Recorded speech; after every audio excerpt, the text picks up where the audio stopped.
Oke, saya mau tanya dulu, sukses itu apa sih? Apa yang ada di pikiran saudara ketika orang bilang sukses? Banyak orang berpikir itu karir. Nggak salah, betul itu juga. Itu tentang jabatan, itu tentang keuangan, itu tentang mobil yang dipunya, rumah yang dipunya. Saya bilang itu nggak salah, itu betul. Tapi nggak sesempit itu. Sukses yang Alkitab katakan adalah berhasil, yang Alkitab mau di hidupmu, berhasil di semua aspek. Suksesnya utuh, sama-sama bilang utuh. Amin. Waktu orang jelekin saudara, saudara harus sukses memberi pengampunan, sukses mengampuni orang, sukses gak sakit hati, amin. Sukses besarkan anak, amin. Sukses di semua aspek hidupmu. Dan saya mau katakan, Tuhan mau kamu sukses. Mana yang percaya boleh lambaikan tinggi tangannya? Amin. Pegang dadamu bilang, Tuhan mau saya sukses. Oke, sekarang gimana caranya supaya kita sukses? Nah, dunia mengajar kita untuk sukses, kita harus lebih dari orang lain. Berbuat lebih. Ya, bangunnya jauh lebih pagi. Belajarnya jauh lebih banyak. Bukankah gitu? Ya, dunia ajar itu. Tapi di dalam Alkitab saya mau bilang, perjuangan kita, usaha kita, apa yang bisa kita buat, apa yang bisa kita kerjakan, itu bukan akar, tapi itu buah.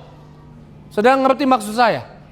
Itu bukanlah landasannya, tapi itu adalah buah, itu adalah hasil. Hasil dari apa? Yuk kita buka dulu firman Tuhan. Mazmur 127 ayat yang pertama, Alkitab bilang apa di sana? Yuk baca sama-sama, 2, 3. Jikalau bukan Tuhan yang membangun rumah, sia-sialah usaha orang yang membangunnya. Jikalau bukan Tuhan yang mengawal kota, sia-sialah pengawal berjaga-jaga. Ayat ini sedang bilang seperti ini. Perjuanganmu, belajarmu, usahamu tanpa Tuhan, nol. Oke, dunia mengajar bahwa sukses adalah tentang apa yang bisa kita kerjakan, apa yang bisa kita buat. Tapi Alkitab saya mau katakan mengajar saudara, sukses itu bukan tentang apa yang saudara kerjakan, karena yang saudara kerjakan adalah buah. Buah dari apa? Nanti saya jelaskan. Adalah hasil. Hasil dari apa? Nanti saya jelaskan. Belajar yang banyak adalah hasil. Meningkatkan kualitas diri itu adalah hasil. Hasil dari apa? Hasil dari saudara sadar bahwa saudara butuh Tuhan hadir di hidupmu. Next slide. Makanya saya menulis seperti ini. Sukses bukan tentang apa yang kita lakukan di Alkitab. Sukses adalah tentang bersama siapa kita berjalan. Sukses adalah tentang siapa yang menyertai kita. Saya mau katakan, kalau Tuhan yang menyertaimu, kalau kamu berjalan bersama Tuhan, apapun yang ada di depanmu, kamu pasti berhasil, kamu pasti sukses. Yuk tepuk tangan dulu yang dahsyat, yang luar biasa. Amin. Jadi sukses bukan tentang apa yang kita buat. Sukses adalah tentang siapa yang bersama kita. Karena ada satu anak muda, yang saya mau bilang gak punya pengalaman dia.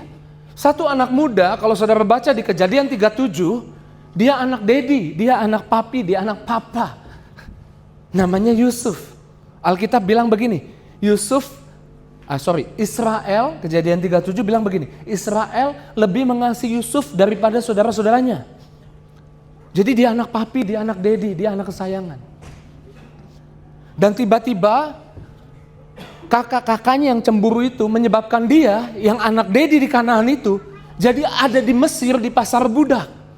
Saya mau bilang anak muda ini gak punya pengalaman kerja yang banyak. Karena mungkin kalau mau cuci piring gitu, dedinya bilang, udah Yusuf kamu gak usah cuci piring, kakakmu aja yang cuci. Karena dia anak kesayangan, beloved. Dia anak yang disayang dedinya. Sampai di Mesir dia anak muda. Yang saya mau bilang gak bawa apa-apa. Gak punya teman di sana, gak punya koneksi di sana. Di Mesir dia sendirian, orang Yahudi. Bahkan dia telanjang, gak punya modal. Di pasar budak ditelanjangi. Dia dibeli oleh Potifar. Dibawa ke rumahnya Potifar. Di rumah Potifar, Potifar melihat. Yuk kita lihat. Kejadian 39. Kejadian 39. Oke, sebelumnya Saya rindu saudara ngerti dulu, sukses bukan tentang apa yang kamu buat. Sama-sama bilang sukses bukan tentang apa yang saya buat. Sama-sama bilang apa yang saya buat adalah hasil, adalah buah. Bukan alasan untuk saya sukses. Amin. Nih next slide sebelumnya saya tulis seperti ini. Yang membuatmu berhasil atau sukses bukan apa yang tertulis di CV-mu, tapi kehadiran Tuhan di hidupmu. Yuk kita lihat Kejadian 39, kita baca Yusuf. Setelah dilihat oleh tuannya siapa? Potifar. Saya mau bilang Potifar ini bukan keturunan Abraham. Jadi dia tidak menyembah Allahnya Abraham, Ishak dan Yakub. Jadi dia orang yang gak kenal Tuhan. Orang yang gak kenal Tuhan melihat Yusuf. Setelah dilihat oleh tuannya bahwa apa? Tuhan menyertai Yusuf. Jadi Potifar melihat Tuhan menyertai Yusuf. Itu yang menyebabkan dan bahwa Tuhan, baca sama-sama, membuat Yusuf sukses. Membuat Yusuf berhasil. Jadi sukses bukan tentang apa yang kamu buat, apa yang kamu punya, tapi sukses adalah tentang Tuhan hadir di hidupmu. Amin. Kalau kamu mau sukses, kamu harus bergantung. Nih saya mau bilang, sejak dulu Tuhan hadir di hidupmu. Sejak engkau percaya Yesus, apalagi engkau perjamuan kudus, Tuhan hadir di hidupmu. Tapi celakanya, kita tahu Tuhan hadir di hidup kita waktu kita pengen berhasil di ekonomi, pengen berhasil di kesehatan kita, pengen berhasil di karir kita, di jabatan kita. Kita melupakan kehadiran Tuhan di hidup kita dan kita lebih bergantung pada usaha kita, apa yang bisa kita buat, apa yang bisa kita kerjakan. Padahal Alkitab bilang, Yusuf nggak bawa apa-apa. Yusuf nggak punya pengalaman. CV-nya minim pengalaman. CV-nya anak daddy, anak papi, nggak pernah kerja mungkin. Tapi sampai di Mesir, karena Tuhan menyertai dia orang yang berhasil di rumahnya Potifar. Dia orang yang berhasil mengampuni istrinya Potifar. Nanti dia jadi orang nomor 2. Dia berhasil jadi orang nomor 2 di Mesir. Jadi orang yang berhasil di negara adidaya. Karena Mesir negara adidaya. Mesir waktu itu adalah negara yang paling maju. Orang yang bukan dari Mesir sampai di Mesir jadi orang nomor 2 di Mesir. Semua orang di Mesir mungkin ingin jadi orang nomor 2 di Mesir. Tapi yang berhasil jadi orang nomor 2 di Mesir bukan orang yang punya kekuatan lebih, koneksi lebih, gelar lebih, tapi orang yang disertai Tuhan. Amin. Bahkan kita tahu Yusuf berhasil menerjemahkan mimpinya Firaun.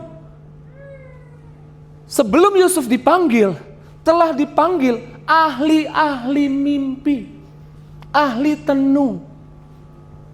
Kalau saudara nggak ngerti, saya jelaskan lebih lagi nih. S2, S3 di bidang mimpi. Orang yang belajar lama tentang menerjemahkan mimpi. Dipanggil semua, nggak ada yang ngerti dengan mimpinya Firaun. Tapi dipanggil satu orang yang mungkin belajarnya nggak lebih banyak dari ahli mimpi. Tapi orang itu di hidupnya ada Tuhan, di hidupnya ada penyertaan Tuhan. Orang itu mengalahkan orang-orang yang punya pengalaman, orang-orang yang belajar banyak. Kalau Tuhan hadir di hidupmu, saya pastikan engkau akan sukses, engkau akan berhasil. Bukan karena kekuatanmu, bukan karena kehebatanmu, tapi karena Tuhan hadir di hidupmu. Amin. Nah masalahnya, kita suka mengabaikan kehadiran Tuhan. Kita lebih suka bergantung pada usaha kita, pada apa yang bisa kita kerjakan. Padahal yang kita kerjakan, yang kita usahakan adalah hasil. Waktu kita bergantung pada Tuhan, kita akan mengerjakan jauh lebih banyak. Waktu kita mengandalkan kehadiran Tuhan di hidup kita, kita akan lebih rajin dari yang lain.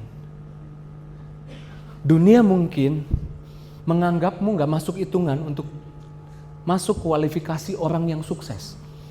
Mungkin kamu kurang pengalaman, mungkin kamu gak punya gelar yang cukup banyak, mungkin kamu gak punya teman yang punya jabatan, jadi kamu gak bisa sukses dapat proyek itu.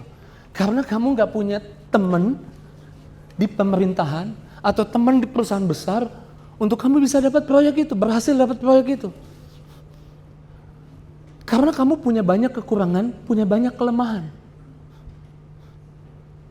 Mungkin ada batasan-batasan dalam diri kita, mendorong kita berpikir, itu yang membuat kita gak mungkin berhasil.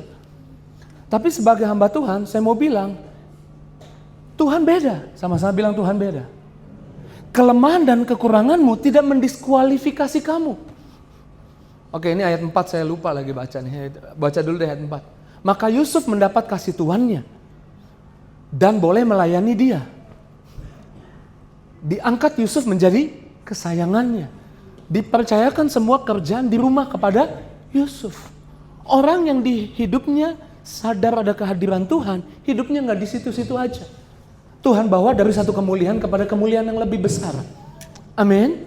Waktu saudara bersandar pada kehadiran Tuhan di hidupmu, bukan bersandar pada gelarmu, pada pendidikanmu, pada hartamu, pada orang tuamu, pada orang-orang yang punya jabatan yang sekarang jadi sahabatmu. Waktu saudara lebih bersandar pada kehadiran Tuhan di hidupmu, Tuhan akan bawa hidupmu nggak di situ-situ aja, ekonomimu nggak di situ-situ aja, kesehatanmu nggak di situ-situ saja, karaktermu nggak di situ-situ saja, kesabaranmu nggak di situ-situ saja. Kamu naik level.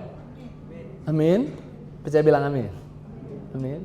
Tengok kanan kirinya bilang Tuhan akan bawa kita naik level, bilang naik level. Amin. Itu Yusuf. Oke, saya kembali ke yang tadi. Next slide ini. Nah, kadang-kadang mungkin kelemahan orang bilang kamu punya banyak kekurangan, kamu nggak punya teman yang bisa masukin kerja, kamu nggak mungkin berhasil masuk kerja.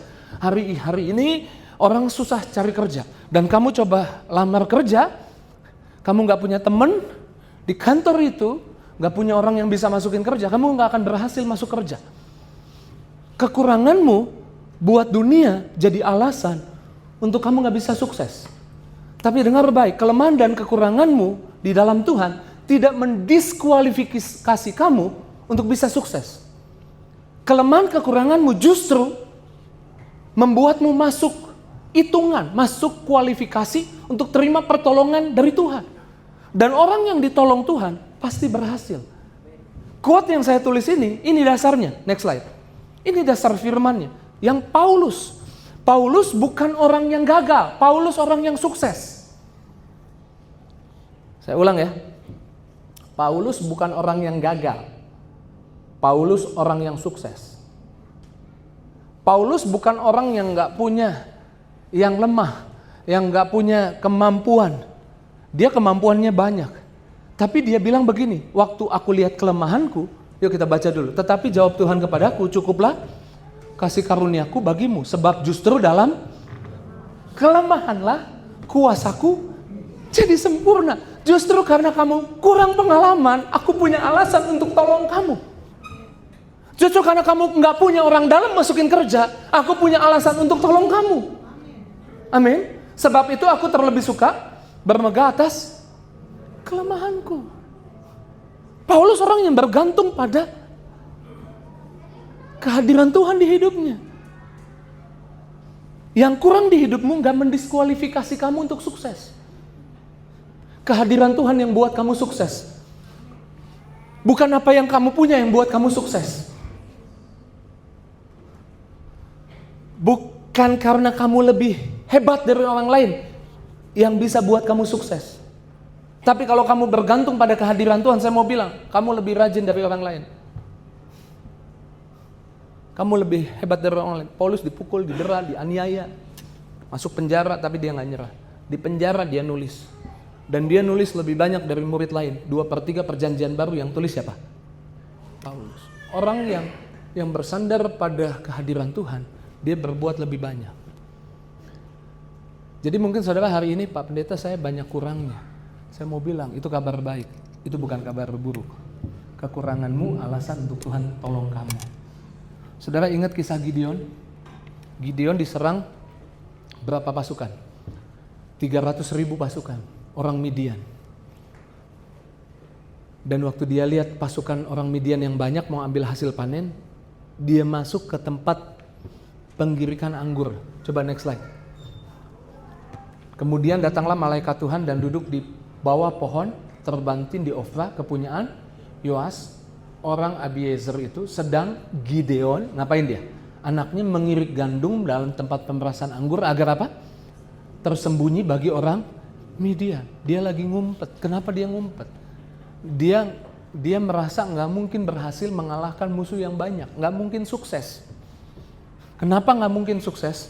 Karena pasukan yang nyerang 300.000, yang dia punya 32.000 pasukan. Jadi yang dia punya sedikit untuk bisa sukses mengalahkan musuh. Tapi Tuhan mendatangi dia di ayat 12, bilang apa di sana? Malaikat Tuhan menampakkan diri kepadanya apa? Dan berfirman kepadanya apa? Tuhan menyertai engkau ya pahlawan yang Tuhan mau bilang, aku hadir di hidupmu. Kekuranganmu, it doesn't matter. Kekuranganmu gak masalah. Kalau aku hadir, kehadiranku yang buat kamu sukses. Bukan apa yang kamu punya yang buat kamu sukses, tapi kehadiranku yang buat kamu sukses. Kita harus sadarin ini, supaya kita gak bergantung pada apa yang kita punya, tapi kita bergantung pada kehadiran Tuhan di hidup kita. Kita tahu kita butuh kehadiran Tuhan lebih daripada kita butuh skill. Yang buat kamu sukses bukan skill, tapi kalau kamu bergantung pada kehadiran Tuhan, kamu pasti punya skill. Amin. Dan kita tahu dia keluar, dia bawa pasukannya berapa orang? 32.000. Tapi Tuhan bilang apa? 32.000 sama 300.000 pasukan. Di sisi Gideon dia lemah atau kuat? Lemah. Kurang pasukannya atau lebih? Kurang. Di pandangannya dunia, dia terlalu lemah, dia kurang kuat untuk sukses. Karena musuhnya berapa? 300.000. Tapi Tuhan bilang begini, yang bersamamu kebanyakan. Nih Tuhan aplikasinya gini. Mungkin hari ini kamu punya teman yang punya jabatan, gelarmu sampai S3, kamu punya pengalaman kerja 20 tahun, lalu kamu punya apa lagi? Sebutlah. Lalu Tuhan bilang, kamu mau sukses, aku menyertaimu. Jangan andelin gelarmu, jangan andelin temenmu, buang itu. Tuhan bilang kurangin lagi, yang takut suruh pulang. Yang pulang berapa? 22.000 orang, tinggal berapa? 10.000. Lalu Tuhan bilang apa? Masih kebanyakan. Ya Tuhan, aku gak ngandelin lagi orang tuaku, aku gak andalin lagi temanku. Tuhan bilang masih kebanyakan, kamu masih andalin gelarmu, kamu masih andalin pengalamanmu. Kamu mau sukses enggak? Lepaskan itu dan andalkan aku hadir di hidupmu. Amin. Gideon pasukannya tinggal 300 orang. Minggu lalu kita bahas, perangnya aneh kan?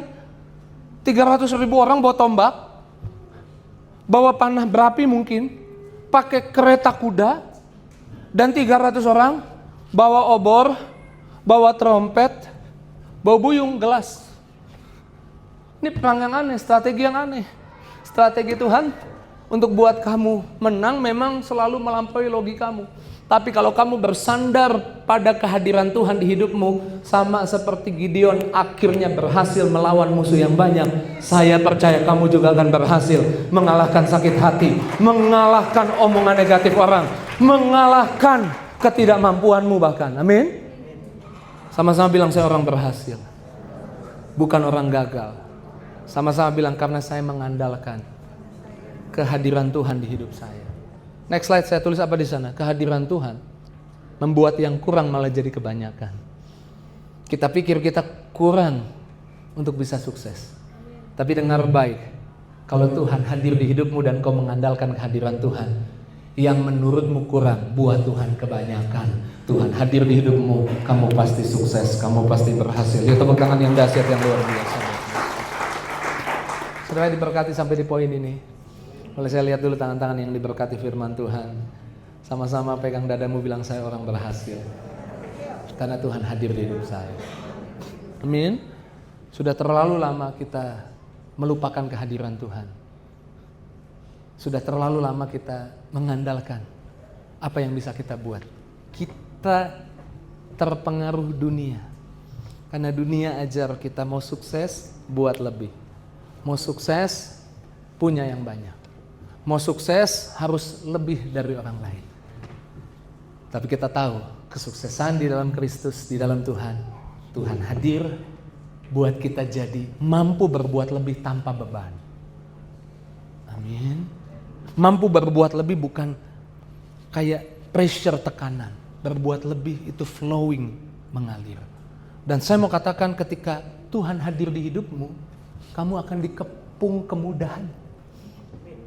Saya ulang, kalau engkau mengandalkan kehadiran Tuhan di hidupmu, kamu akan dikepung kebaikan Tuhan. Kamu akan dikepung bukan masalah, kamu akan dikepung berkat Tuhan, perkenanan Tuhan. Kehadiran Tuhan membuatmu dikepung favor of God. Dan itu membawamu ke dimensi sukses yang dunia nggak ngerti. Kenapa kamu yang dipilih, kenapa kamu yang berhasil. Padahal kamu nggak masuk hitungan, padahal yang kamu punya menurut dunia kurang. Dia lupa kalau Tuhan hadir yang kurang di hidup kita, kebanyakan. Amin. Next slide. Mazmur 5 ayat 12. Saya ambil dari New King James Version. Kalau saudara mau baca bahasa Indonesianya, dari terjemahan baru ayat 13. Tuhan memberkati orang benar. With favor you will surround him. Dengan perkenanan engkau mengepung mereka seperti perisai. Saudara yang suka perjamuan kudus, saya mau katakan, di hidupmu sudah ada kehadiran Tuhan. Yang percaya bilang amin. Sama-sama bilang, di hidup saya sudah ada kehadiran Tuhan. Tapi bagian ini kita lupa.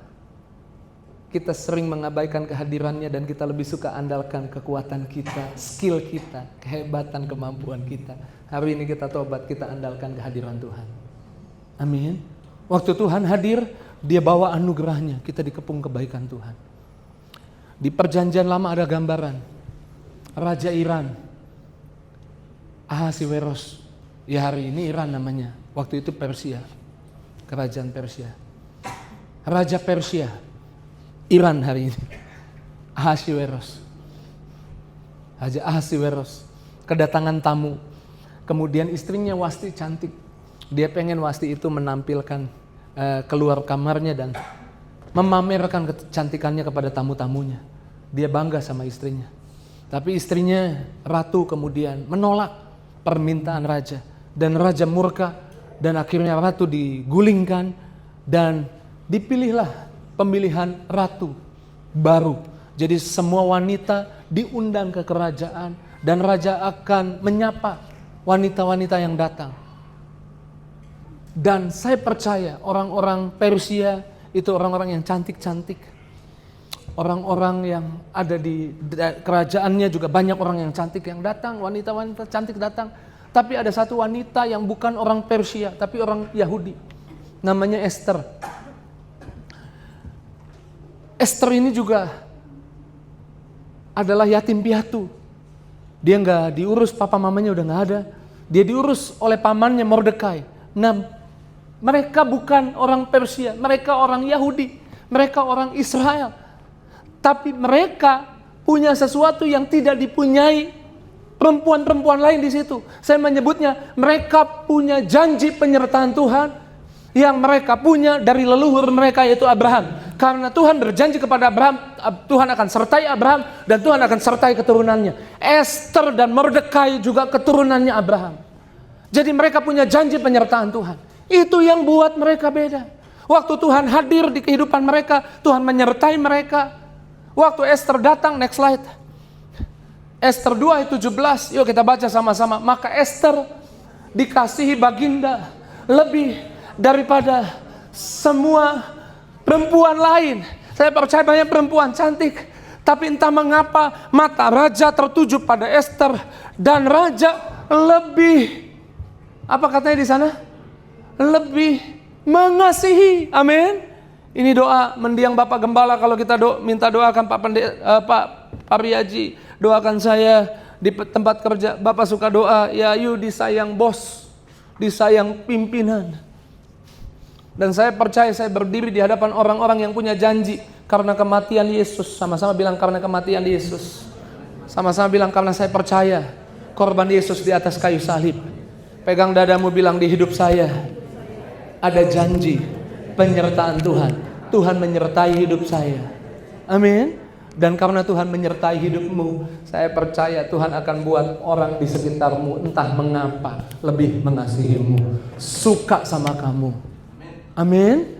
Dan dikatakan apa di sana? Dan ia beroleh sayang dan kasih baginda lebih daripada anak darah yang lain. Entah mengapa kalau kamu yang datang, kamu diperlakukan lebih dari yang lain. Saya doa engkau punya iman. Apa yang terjadi pada Esther terjadi juga di hidupmu. Kalau di Esther ada penyertaan Tuhan, di hidupmu juga ada penyertaan Tuhan. Amin. Kemudian sehingga baginda mengenakan, masih yang tadi. Nah, sehingga baginda mengenakan mahkota kerajaan ke atas kepalanya dan mengangkat dia menjadi ratu. Kalau engkau bergantung pada kehadiran Tuhan di hidupmu, kau akan dikepung kemudahan. Kau akan dikepung kebaikan. Kau akan dikepung kasih sayang. Kau akan dikepung berkat Tuhan. Ya, tepuk tangan dulu yang dahsyat yang luar biasa. Jadi goal khotbah saya meyakinkan saudara, saudara harus bergantung pada kehadiran Tuhan di hidupmu. Bukan bergantung pada skillmu, pada kemampuan dirimu semata. Ada satu orang yang skillful, ahli. Ahli apa? Ahli nangkap ikan. Dia nelayan bukan karbitan. Dia nelayan yang sudah punya pengalaman. Jadi CV-nya sebagai nelayan, jago tangkap ikan, sudah berpengalaman, bertahun-tahun. Tapi kalau saudara baca di Lukas 5, orang ini semalaman jala ikan dan gak dapat ikan. Bersama temannya jala ikan dan gak dapat ikan. Pagi-pagi dia cuci jalanya. Dia bukan cuma punya satu jala, banyak jala. Kita ambil kesimpulan, mungkin 3 jala. 3 jala dicuci, perahunya dicuci. Kemudian Yesus jalan di pagi itu di Lukas 5, ada 2 perahu yang hendak dia naiki.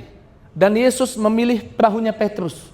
Dan saya percaya Yesus gak mungkin gak izin, Yesus izin dulu sama Petrus, boleh gak aku naik pinjam perahumu? Dan kemudian Petrus mungkin bilang, iya boleh Tuhan. Lalu Tuhan naik di perahunya Petrus dan kemudian Tuhan mengajar. Dan setelah Tuhan mengajar, kemudian Tuhan berkata kepada Petrus, Petrus pergi ke tempat yang lebih dalam. Tebarkan jalamu. Lalu apa yang dijawab Tuhan? Yang dijawab Petrus? Petrus bilang begini, Tuhan, semalaman aku udah jala tapi aku gak dapat ikan. Dalam arti lain Petrus mau bilang gini, Tuhan jangan ajarin aku nangkep ikan. Aku bukan nelayan baru Tuhan. Aku udah lama jadi nelayan. Aku ahli nangkep ikan. Tapi memang di laut ini gak ada ikan Tuhan. Tapi karena Engkau yang suruh juga, aku tebarkan jala juga. Walau di situ kalau kita baca dalam konteks bahasa Indonesia, terkesan itu sebuah ketaatannya Petrus. Tapi kalau saudara baca dalam New King James Version, Tuhan suruh tebar semua jala dan Petrus hanya tebar 1 jala. Karena Petrus ragu bisa dapat ikan enggak. Dia cuma ngetes, coba tes dulu 1. Itu bukan ketaatan, dia cuma pengen tes Tuhan, bener enggak? Dan kita tahu akhirnya apa?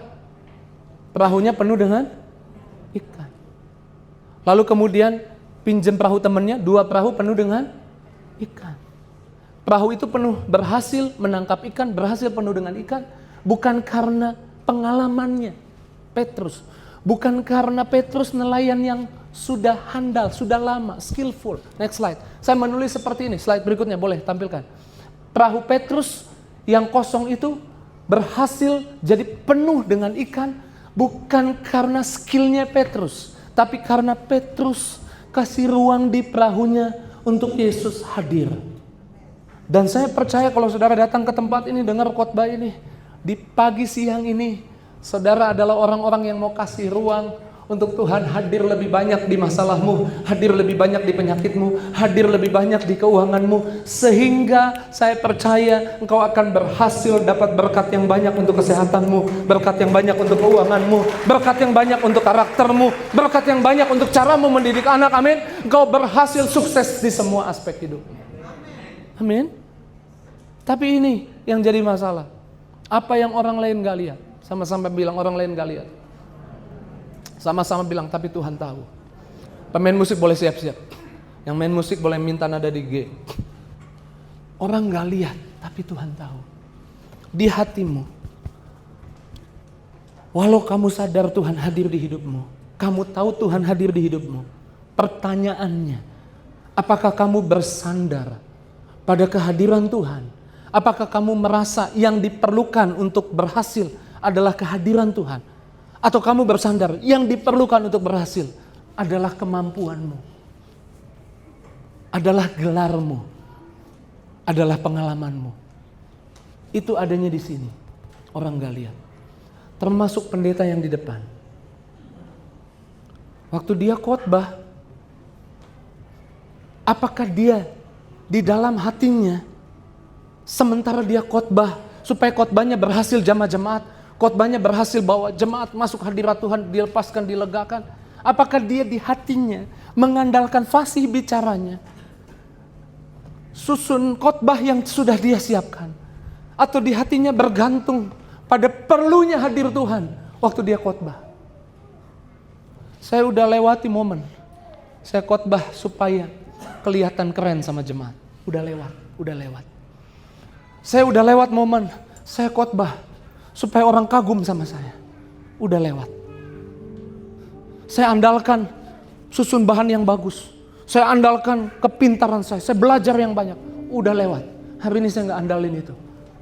Hari ini yang saya andalkan, kalau saya khotbah, Tuhan tolong hadir. Karena kehadiranmu itu yang jamah nanti jemaat.